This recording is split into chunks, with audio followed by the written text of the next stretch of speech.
We've got so many big priorities, but paperless is quite high on the list. But it's not just paperless, actually. I see it as doing two or three things. One is obviously increasing the efficiency and driving down the cost. I think a second one is around safety and ensuring that that moment when care is transferred from one provider to another, which is at the moment one of the most dangerous points in the care pathway, we have a means of ensuring that it isn't dangerous.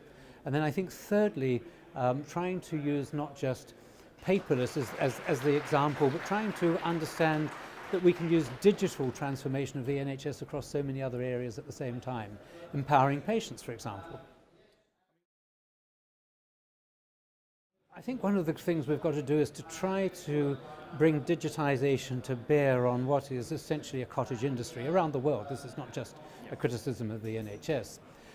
To make sure that we've got better control over supply chains, to make sure that information flows exactly to where it needs to be in order to provide highest quality care for patients. So I'm really encouraged by the extent to which the agenda has started to grow. It's accelerated. And those things which we held out as a distant dream only 2 or 3 years ago now seem to me to be quite tangible and capable of being realized.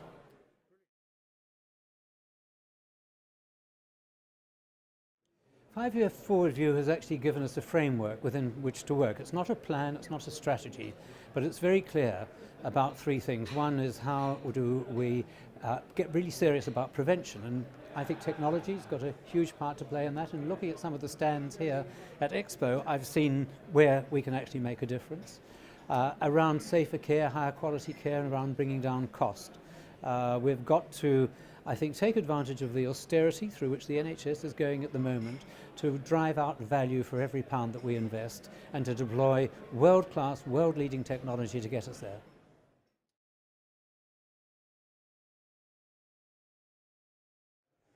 I would think a move away from top-down reorganisation, which occurred just before I was made chairman, and towards encouraging local clinical leads and CCGs and providers and GPs to take the future in their own hands. So we've rolled this out with a series of vanguards.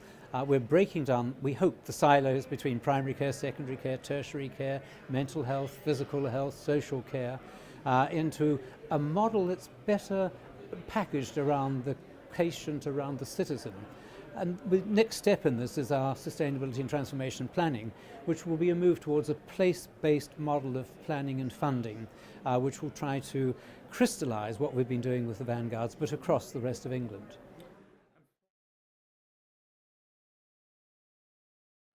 UK Health Week, you just need to walk around, actually. I think what's really interesting to me is that you've got a mix here of providers, of patients and of industry. And what we've got to do is get a marriage between these three and to try to understand how digitisation and e-health can advance the cause of better care for patients at lower cost.